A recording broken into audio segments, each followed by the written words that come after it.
नमस्कार मित्रांनो, नर्सिंग के किशोर सेवा मी आरोग्य त्या चॅनलमध्ये मी अक्षय तुम्हा सर्वांचं मनापासून स्वागत करते. तर मित्रांनो, तुम्ही जर माझ्या चॅनलवर नवीन आले असाल तर चॅनलला सबस्क्राईब करा, व्हिडिओला लाईक करा आणि शेअर करायला विसरू नका. तर आजच्या व्हिडिओमध्ये आपण बघणार आहोत health centre management ANM second year विचारला गेलेला 5 मार्काला प्रश्न. मिशन इंद्रधनुष्य काय आहे ते बघूया, थोडक्यात माहिती बघूया. 25 डिसेंबर 2014 रोजी भारत सरकारने इंद्रधनुष्य अभियान सुरू केले. हे अभियान लसीकरणाने प्रतिबंधित होणाऱ्या रोगांच्या प्रतिबंधासाठी दिल्या जाणाऱ्या 6 लसींपासून वंचित राहिलेली मुले किंवा अपूर्ण लसीकरण झालेल्या मुलांसाठी आहे. 25 डिसेंबर 2014 रोजी भारत सरकारने इंद्रधनुष्य अभियान सुरू केले. हे अभियान लसीकरणाने प्रतिबंध होणाऱ्या रोगांच्या प्रतिबंधासाठी दिल्या जाणाऱ्या 6 लसींपासून वंचित राहिलेली मुले किंवा अपूर्ण लसीकरण झालेल्या मुलांसाठी आहे. मिशन इंद्रधनुष्यचे उद्दिष्ट काय आहे तर मिशन इंद्रधनुष्य हे लसीकरणाचे प्रमाण कमी असलेल्या आणि पोचण्यास कठीण असलेल्या भागात लक्षित आहे, जेथे लसीकरण न झालेल्या आणि अंशतः लसीकरण न झालेल्या मुलांचे सर्वाधिक प्रमाण आहे. ठीक आहे.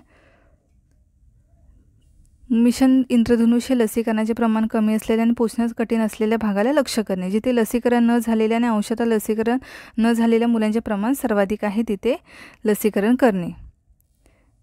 त्याच्यानंतर 2 वर्षाखाली सर्व मुलांना आणि गर्भवती महिलांना पूर्णपणे लसीकरण केले आहे याची खात्री करणे. 90% जास्त नियमित लसीकरण कव्हरेज साध्य करणे. आरोग्य व्यवस्था मजबूत करणे आणि नवीन लसींचा परिचय करून देणे हे मिशन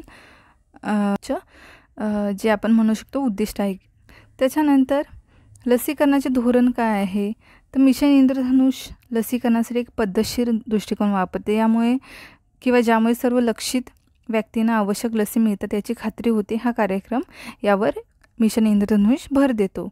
यामध्ये नियमित लसीकरण करणे, 2 वर्षापर्यंत सर्व मुलांना आणि गर्भवती ज्या महिला आहेत त्यांना लसीकरण वेळापत्रकानुसार आवश्यक लसीकरण मिळेल याची खात्री करायची आहे.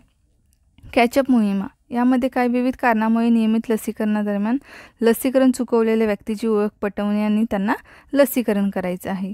त्याच्यानंतर नियमित देखरेख करणे, लसीकरण कव्हरेजचा मागोवा घेणे आणि एकूण लसीकरण दर सुधारण्यासाठी कोणत्याही त्रुटी ज्या आहेत त्या दूर करणे. ठीक आहे. तर अशा प्रकारे आहे मिशन इंद्रधनुष्य. त्याचं उद्दिष्ट बघितलं, त्याच्यानंतर त्याचं धोरण बघितलं. तर तुम्हाला अजून काय माहिती असेल तर ह्याच्यामध्ये ॲड करा. जी मला माहिती होती याच्याबद्दल ती मी तुम्हाला सांगितलेली आहे. आणि आपण भेटू लवकरच पुढच्या व्हिडिओमध्ये. तोपर्यंत काळजी घ्या, मस्त राहा, स्वस्त राहा, अभ्यास करत राहा आणि भेटू आपण लवकरच. तोपर्यंत धन्यवाद.